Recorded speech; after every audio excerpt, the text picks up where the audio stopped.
Pai, nós, através da disciplina, através do esforço, né? Nós estamos sendo forjados a ter um caráter mais forte, mais íntimo, através da palavra, do aprendizado da palavra por 365 dias. Quem está nos visitando pela primeira vez, vindo a uma jornada. Estamos no 36º dia do Homens 365. Quem já está conosco desde o começo, temos um nível de frequência muito bom. Foi feita uma estatística aqui no grupo recentemente, me impressionou com a frequência, a quantidade de gente que está desde o primeiro dia, né? Mas é como Jesus faz aquela parábola, né? Dos trabalhadores, quem vai chegando mais cedo e o último que chega à tarde, ele paga o mesmo salário. Então, meu irmão, não te preocupa. Domingo retrasado na igreja, eu tinha um senhor, ele estava chorando, tal, fui orar por ele, ele aceitou Jesus Cristo como o Senhor da vida dele, e eu disse para ele, olhe para mim, aí eu tenho 25 anos de crente, mas essa sua decisão hoje lhe coloca na mesma posição que eu estou. Que Cristo, ele pensa assim, esse é o reino dele. Não importa quem chegou na frente, não importa quem chegou por último. Vai usufruir dos benefícios. Deus é lindo. Quem vai estar ministrando a palavra nossa é o nosso amado pastor Tiago. Deixa eu ver aqui, nós temos 2 Tiagos para não gerar nenhuma confusão aqui. Tiago Girão. Tiago Girão está aqui na... Eis-me aqui. Pronto, pastor Tiago. Vamos lá, pastor Tiago. Deus te abençoe, Deus te guarde. O Senhor, o Espírito Santo de Deus, coloque palavras sábias, palavras direto do trono dele sobre a sua boca, para nos alimentar, homens que se acordam aqui 5h30 da manhã, para 6 horas, até 6h30, estar aqui presentes, sendo alimentado por aquele pão que só Deus pode dar. Aleluia. Que alimenta o Espírito. Amém. Amém. Deus lhe abençoe. A sala está com o senhor tem de 20 a 25 minutos para estar ministrando a palavra para nós, no nome de Jesus. Amém, Juvencio. Amém, amém. Queridos, vamos só orar mais um pouco, por favor. Pai, nós te louvamos, eu entrego a ti esse momento. Obrigado pela honra de pregar a sacerdotes, Pai. Obrigado pela honra de pregar a homens que decidiram ser posicionados e decidiram se colocarem na brecha pelas suas famílias, pelos seus filhos. Obrigado, meu Deus, me ajuda a trazer uma palavra exatamente como o Senhor quer e com clareza e objetivo, meu Pai. Nós te louvamos, te exaltamos em nome de Jesus. Amém. Amém, povo, bom dia. Glória a Deus. Bom dia. Hoje nós vamos conversar sobre o livro de Levítico, capítulo 17, mais precisamente. E antes disso, eu gostaria de contextualizar algumas coisas. O livro de Levítico, ele vem logo ali após Êxodo, né? Vamos, só para a gente entender um pouco a situação. O povo estava 400 anos escravos no Egito e logo depois chega a libertação de Moisés. Deus, através de Moisés, liberta o povo do jugo da escravidão de mais de 400 anos. E ali começou uma jornada de êxodo deles, da terra prometida até a terra, aliás, do Egito até a terra prometida. Essa viagem durou mais ou menos quanto tempo, irmãos? Foi mais ou menos umas 2 semanas, não foi, Juvencio? Pouquinho mais.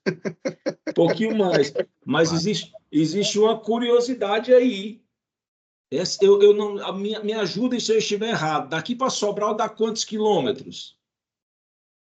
200? Por aí, uns 200 quilômetros, né? Por aí. Então, essa viagem do Egito até a Terra Prometida era mais ou menos essa diferença aí, meu irmão. Daqui para Sobral, mais ou menos, tá? Não precisamente. Mas essa viagem durou 40 anos, porque o povo andou em círculo. O povo murmurou. Para cada murmuração, havia uma volta a mais que era dado nesse trajeto, né? E logo depois que eles chegam à Terra Prometida, vão ter que lutar por ela, Moisés é instruído por Deus para trazer algumas leis, algumas legislações sobre o povo.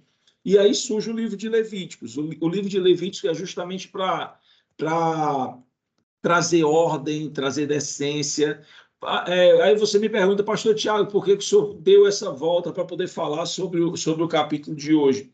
Porque eu gostaria que você pensasse comigo, meu irmão, que nós já passamos um tempo no Egito também. E quando passamos um tempo no Egito, alguns costumes tendem a ficar entranhados, a querer permanecer ainda na nossa vida. Mas aí vem a lei do Senhor dizendo, instruindo os levitas para dizer assim, olha, basta.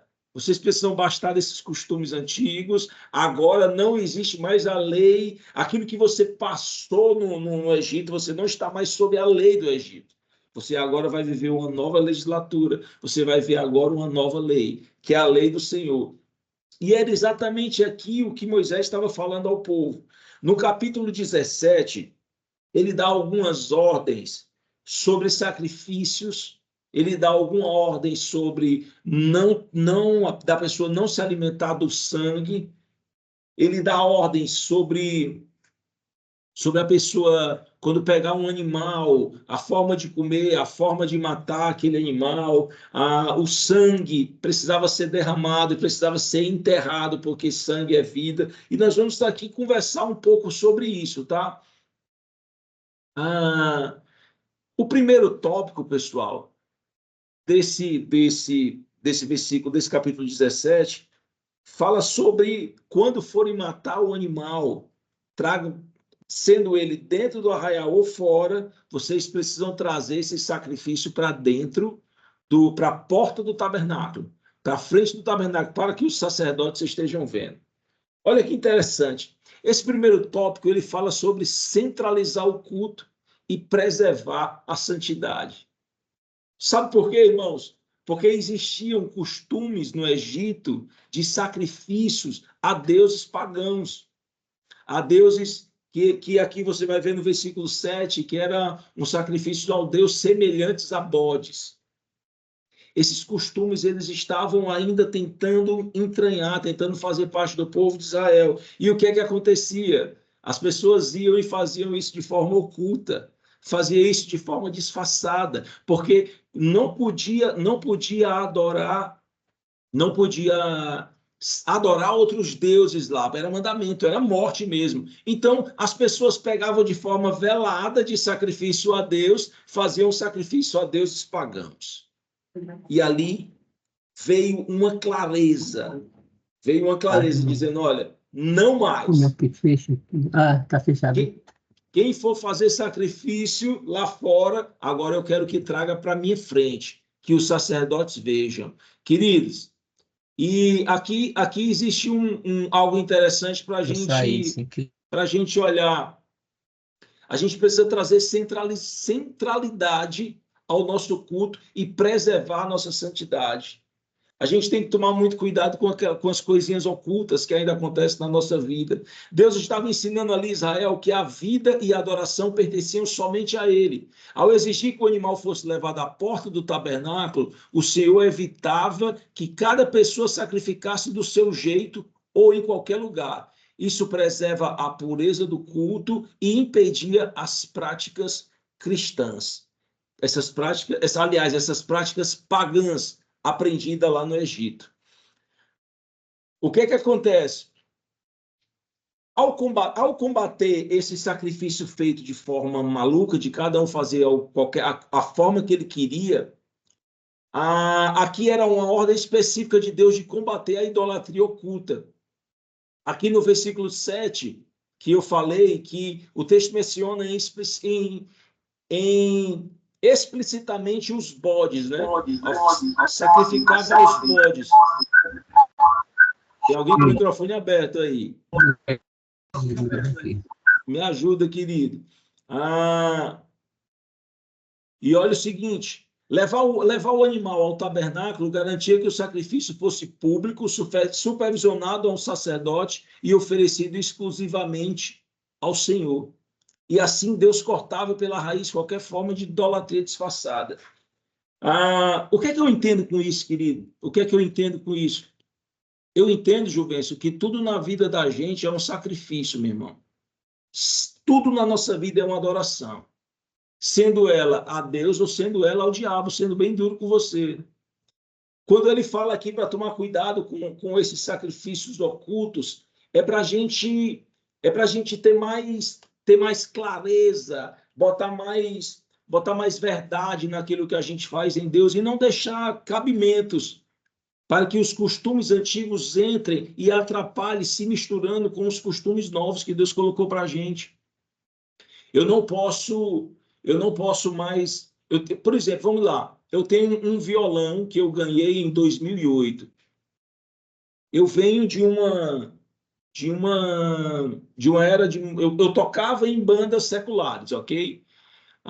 E quando eu ganhei esse violão, eu levantei esse violão e disse, meu Deus, esse violão, a partir de hoje, ele só vai tocar louvor, ele não vai tocar nada mais. Nessa hora, tudo aquilo que eu aprendi secularmente, como cantar, eu anulo agora, e agora eu só faço da forma que deve ser para o Senhor. Meu irmão, esse violão, quando ele estava de bobeira, assim, em algum canto, e algum familiar meu, algum conhecido, tocava nesse violão e tocava uma música que não era de adoração ao Senhor, impressionante, cara, a corda desse violão quebrava. E eu entendo que aquilo que eu aprendi no passado, ele não deveria mais ser trazido nessa estação agora que eu estou vivendo. E vamos aqui em algo interessante.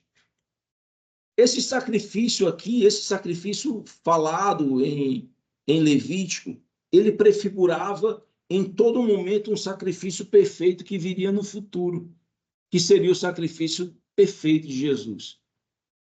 E cabe a nós, queridos, conversar um pouco sobre isso. Quando o povo estava em pecado, alguém precisava morrer. Quando a gente fala assim, o Cordeiro de Deus que tira o pecado do mundo, o que era esse Cordeiro de Deus que tirava o pecado do mundo?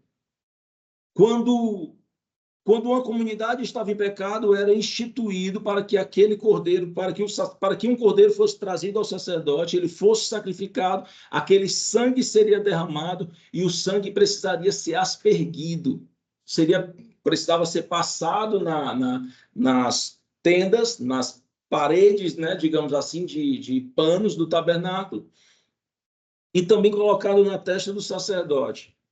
E ali ele conseguia ter entrada aberta à presença do Pai. Esse sacrifício ele era feito anualmente. Anualmente esse sacrifício era feito. Até o tempo que chega alguém maravilhoso chamado Jesus Cristo. E ele diz assim, Deus, eu vou lá, eu vou fazer esse sacrifício perfeito. Eu vou fazer esse sacrifício de uma vez por todas. E quando Cristo é sacrificado, é imolado, ele derrama todo o sangue. Quando ele derrama todo o sangue dele, a ponto de, quando ele é furado, ele derrama sangue e não tem mais nem nada, sai até um pouco de água daquilo. Ali ele começa a dar a vida 100% por nós. E através dessa morte do Cordeiro, através da morte do Cordeiro, toda a culpabilidade que havia naquela geração, naquela comunidade, ele era também sacrificado junto do Cordeiro. E quando o Cordeiro ressuscitava, também ressuscitava uma nova história sobre o povo. E, querido, sendo bem objetivo e bem rápido aqui, não existe vida, meu irmão, enquanto não houver morte. Não existe nova história enquanto o passado ainda está muito presente. Não existe uma nova estação enquanto o Egito, os costumes pagãos do Egito ainda está muito entranhado em nós.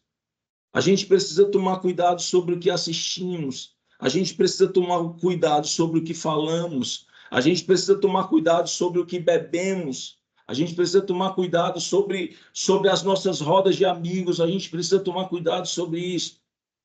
Esse capítulo, eu confesso a você que ele é um capítulo muito desafiador para procurar algo, para deixar de uma forma bem clara para você.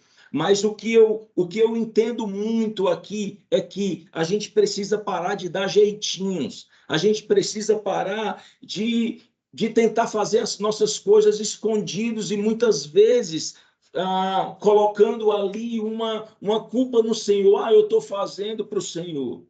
A gente precisa trazer luz para todas as nossas ações. E se possível não, e sempre trazer a porta do tabernáculo. E se possível, sacrificar ali à vista de alguém. E aqui me cabe algo, sabe, Juvencio?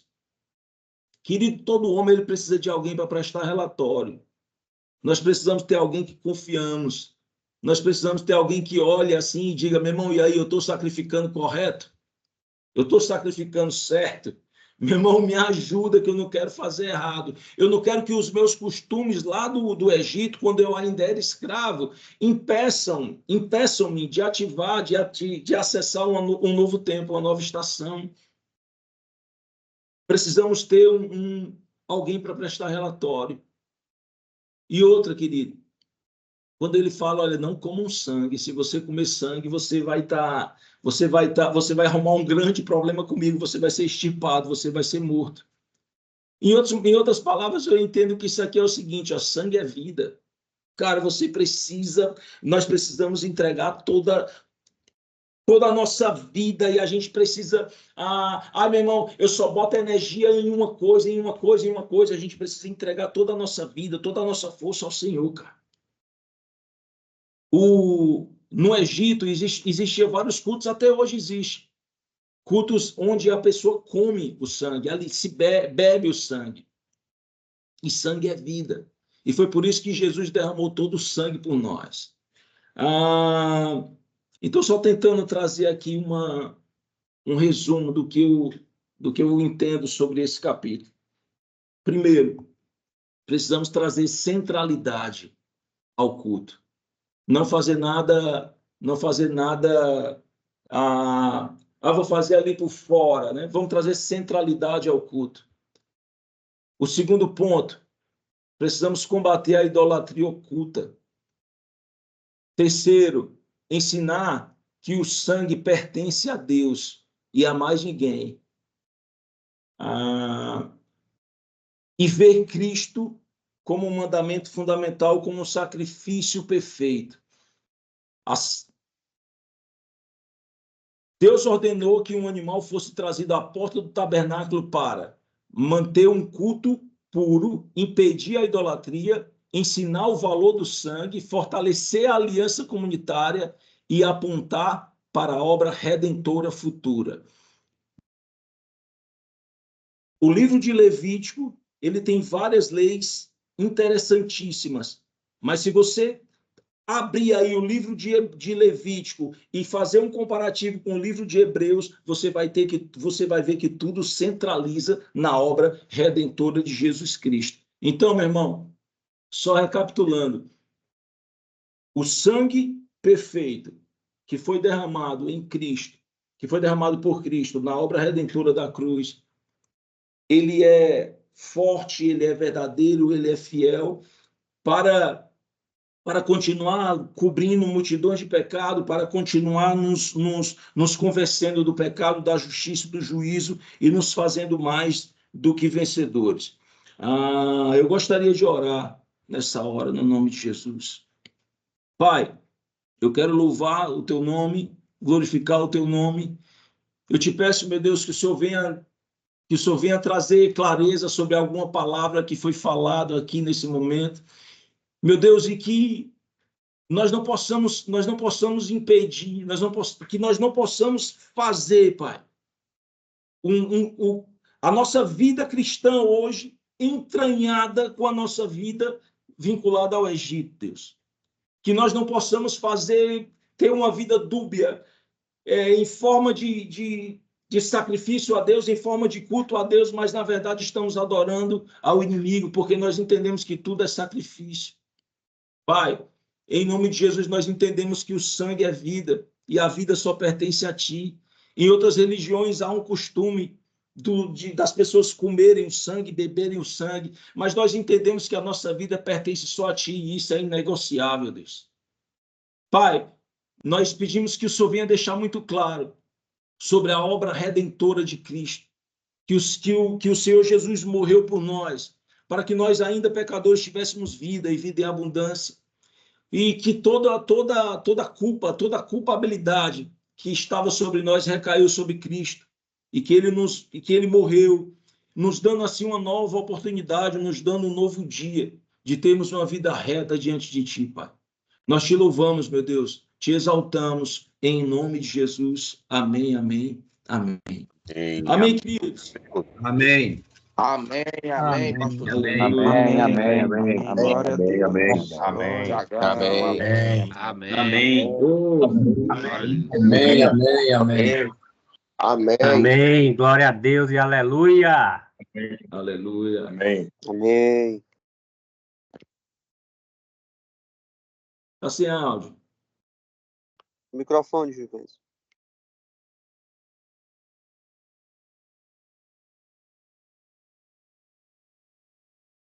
Cento e 109 homens na sala hoje para escutar uma mensagem bem Ô, desafiadora. glória. Bem desafiadora. A citação do livro de Hebreus, em Hebreus 9, 22, com efeito, quase todas as coisas, segundo a lei, se purificam com sangue, e sem derramamento de sangue não há remissão. Remissão de quê, meu irmão? Do meu e do teu pecado. Só que lá atrás não tinha Cristo ainda derramado sangue por nós. Então, Deus didaticamente foi instruindo a Moisés rituais práticos para que as pessoas criassem uma forma operante para que, através do sangue, ensinasse o povo que, através do sangue, o pecado seria expiado no meio deles. Só que eles não podiam fazer isso de qualquer jeito. Eles tinham que levar o cordeiro, aqui no verso 3, 4 de Levítico, qualquer homem de Israel que imolar boi, cordeiro ou cabra do arraial ou fora dele, e os não trouxer à porta da tenda da congregação. Aí o pastor fala da centralidade. A tenda da congregação. A tenda, meu Deus, fiquei gaga agora. A tenda da congregação ficava onde? Bem no centro do arraial. Então, assim, se eu não apresentar esse sacrifício, esse sangue, no centro do arraial e levar o meu sacrifício, o sangue desse animal, ao sacerdote, o que é que ele está querendo dizer? Se você não expor publicamente o pecado, o pastor falou de jeitinho, para de dar jeitinho. Se tu for querer sacrificar fora da tenda do arraial, esse sacrifício de sangue aí, você será eliminado. Porque o seu pecado, A Bíblia fala que o nosso pecado leva à morte. O pecado leva à morte. E nós não temos condição de dar jeitinho para expiar o nosso pecado que não seja por meio do sangue. E hoje o sangue revelado para nós é o sangue do Cordeiro de Deus que tira o pecado do mundo. Lá atrás, meu irmão, eles tinham que imolar o animal, o boi, o cabrito, o cordeiro, a cabra.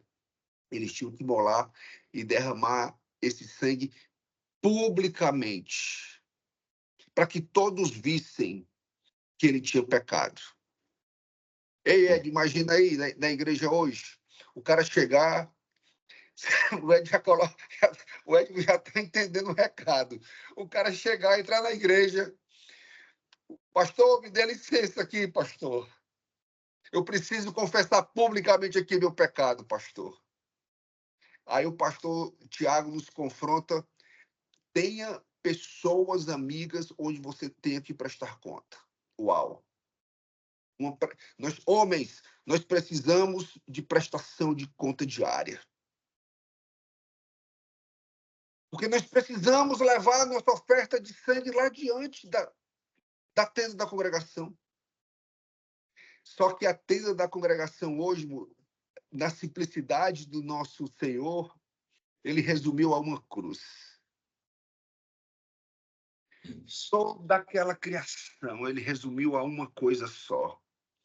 A uma cruz e a um nome. Jesus Cristo Nazaré. Aleluia. Aleluia. Ali todo o nosso pecado é expiado.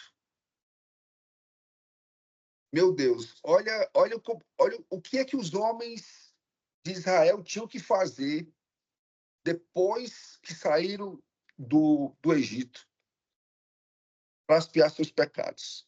Mas o modus operandi, o conceito continua exatamente o mesmo.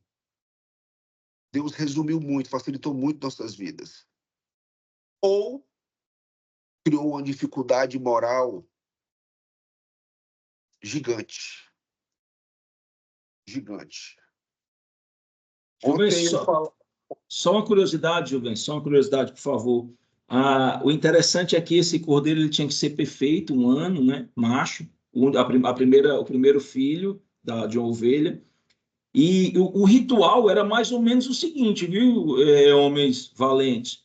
Era trazido aquele cordeiro, a mão do sacerdote ia na cabeça do cordeiro, e em partes, resumindo, dizia assim: agora você recebe todos os pecados dessa comunidade.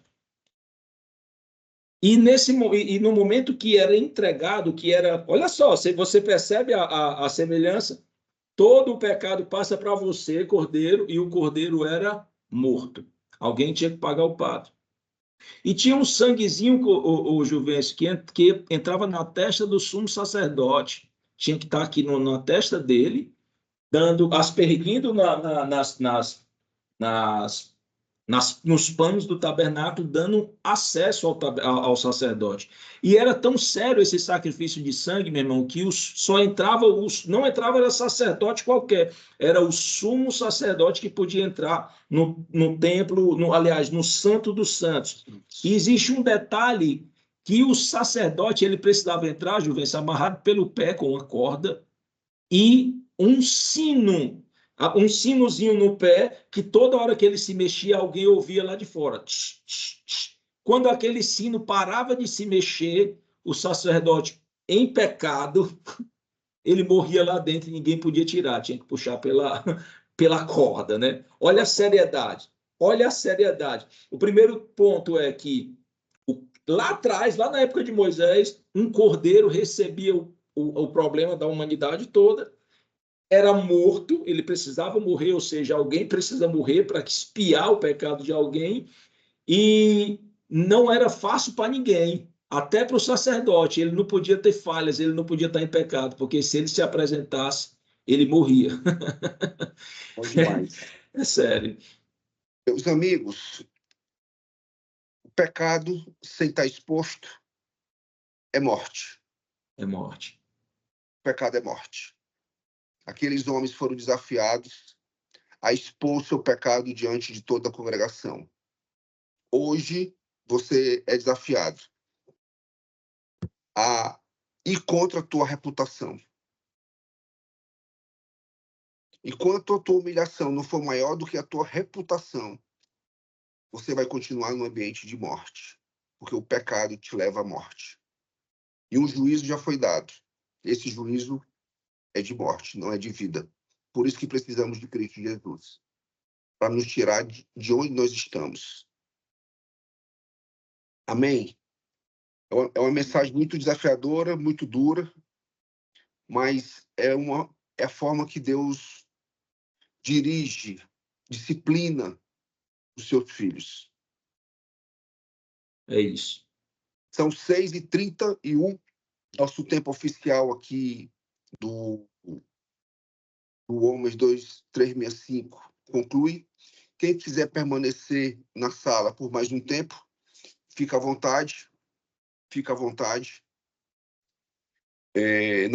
Nós chamamos esse horário aqui agora a hora da resenha, a hora que a gente confessa uns para os outros, conta testemunhos. E você que vai trabalhar, sair agora para trabalhar, meu irmão, Deus te abençoe, que você tenha um dia abençoado na presença de Deus, e tudo que você colocar nas suas mãos, você prospere de 30, 60 e 100 por 1, no nome de Jesus. Manuel Tobias levantou a mão, meu irmão.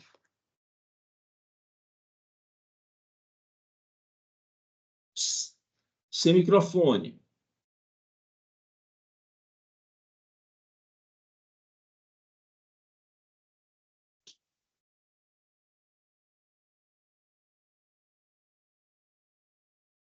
Precisa ligar o microfone, Manuel.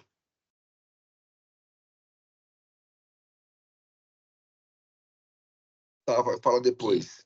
Ok. Agora. Pronto. Bom dia a todos. Na hora que eu ia só corroborar, Juvencio, muito difícil mesmo esse texto, mas assim, eu queria só trazer à luz do texto 3 coisinhas, né? Para que a gente possa entender também isso, sobre o que significa holocaustos, né? Holocausto significa oferta ao Senhor com ações de graças por algo. Só para ficar bem. E fazer expiações significa o quê? Remoção dos pecados. Porque foi falado de expiação foi falado o que significa, mas assim, só para corroborar. E saber que tem também a fazer propiciação. O que significa isso? Aplacar a ira de Deus. Então, esse cordeiro, esse sacrifício, era também para aplacar a ira de Deus, né? E lembrar que em 1 João, capítulo 1, 8 e 9, fala o seguinte: se dissermos que não temos pecado nenhum, a nós mesmos nos enganamos, e a verdade não está em nós. Se confessarmos os nossos pecados, ele é fiel e justo para nos perdoar os pecados e nos purificar de toda injustiça. Era isso que eu queria trazer aqui e achei muito bacana. E eu aprendi isso fortemente, sabe onde? No legendário, que o homem só é presa fácil. Então, nós temos que ter sempre alguém para prestar conta, como o pastor falou, o pastor Tiago, muito bem, para que a gente possa caminhar junto nessa jornada de fé até a volta do Senhor Jesus. Amém. Amém. Amém. Igor. Amém, meu querido. Levantou a mão, Igor. Bom dia, meus irmãos. Na paz. O pastor Tiago começou falando sobre Levítico ser um livro de direcionamento, né? E me trouxe uma reflexão um pouco curiosa sobre isso, porque, coincidentemente, uma parte do que o pastor Davi pregou ontem no 12x12 foi a questão de a gente se afastar da presença de Deus com os pecados ocultos, pecados, às vezes, de estimação, né? E eu entendo que, anotei que Deus criou um processo para adoração e sacrifício justamente para que o povo não contaminasse essa adoração, ou mesmo que pela ignorância fosse levado a contaminar, acreditando que está agindo corretamente. Tem uma máxima que eu costumava utilizar quando eu era mais novo, que eu falava o seguinte: ninguém faz o mal com tanto empenho ou esmero do que aquele que acredita que está fazendo o correto, né? Porque a pessoa que acredita que está fazendo o certo, ela termina se empenhando mais, mas não necessariamente ela está fazendo. E isso me levou ao 2 Reis 22, 23, que é a passagem quando o rei Josias ele descobre o livro da lei, né? Enquanto muitos outros reis passaram ali não agindo corretamente, o Josias, quando ele descobre o livro da lei e realmente percebe que o povo estava ali se contaminando pelas práticas antigas, né? Ele rasga suas vestes e pede perdão ao Senhor. Então, isso me traz à tona o seguinte: é muito mais fácil a gente, como cristãos, se contaminar pelo mundo do que a gente ser luz. Nós precisamos sempre estar irmanados com pessoas que estão firmes na fé. Porque, vez por outra, pode ser que a gente esqueça de alguma coisa. E tem alguém lá para poder ser um braço amigo e falar assim: olha só, o caminho é esse, a lei é essa, a direção é essa, o direcionamento é esse. Eu mesmo já errei algumas vezes na vida por ignorância. Algumas, obviamente, sabendo, mas outras por ignorância. E eu percebo que existem leituras na Bíblia que são um pouco enfadonhas. Mas é justamente isso, é Deus dando direcionamento, tintim por tintim, métrica por métrica, para a gente não erre. Ele é um manual, né? O manual da fé. Amém. Isso falou forte no meu coração. Obrigado, Igor. Muito bom, meu irmão. Ferreira Neto, para a gente finalizar, hoje praticamente inicia-se o ano, né? Vamos lá, vamos obedecer aí o tempo, porque a turma precisa prover seus lares. Desculpa aí, tá um pouco escura a tela, por conta aqui do ambiente, mas é porque, eu não sei se os senhores ficaram sabendo, o nosso amigo Eduardo Herculano, ele teve um probleminha mexendo com solda, queimou a retina, passou 2 dias sem enxergar direito. E eu queria levantar aqui uma oração nossa, né, para ele, para a recuperação dele. E a palavra de Deus diz: onde tem 2 ou mais pessoas orando, ali ele está presente, né? E era só esse breve momento. Você podia dar lugar aí, amigo Juvencio? Pode orar, amigo. Pronto, vamos lá. Querido Deus, amado Deus, estamos aqui reunidos na tua presença, ó Pai. Como tua palavra já foi dita, 2 ou mais pessoas estamos reunidos ali, o Senhor estará presente. E nós aqui imbuímos a nossa fé, Pai, para que alcance, Pai, ali a saúde do nosso amigo Eduardo Herculano, Pai, que eles consigam estar prontamente recuperado em breve, Senhor, da sua retina que foi queimada, que o Senhor dê a ele a cura, que ele venha a estar conosco logo em breve, participando aqui novamente das orações. Não sei se ele está presente na sala, se ele tiver, ele está recebendo essa oração aqui, para a recuperação da vista dele por completo, Pai. Assim é o nosso desejo, assim a gente ora por cura, para o amigo Eduardo vir a estar totalmente recuperado, 100% da sua visão. Amém? Amém. Amém. Aleluia. Pastor, Amém, muito obrigado. amém. Amém. Amém, amém. Amém. Pastor, muito obrigado Amém. pela sua disponibilidade, pelo seu coração, estar aqui conosco hoje, pela direção da palavra que nos foi dada, né? Quantos elementos, né, ficam de chaves para nós. Gratidão, meus irmãos. Até amanhã. Entra mais cedo, 6 horas iniciamos, 6h30 terminamos. E depois temos aí mais 5, 10 minutos de tempo de resenha. Tá bom? Deus te abençoe grandemente. Um dia de sucesso, um dia que tuas mãos proverão a tua casa, o teu lar, no nome de Jesus, abundante, não de qualquer forma, mas de uma forma abundante. Amém, amém, amém. Em Tchau. nome de Jesus. Ótimo dia, senhor. Até amanhã. Valeu, queridos. Um Amém, abraço. amém. Deus Bom dia a abençoe. todos.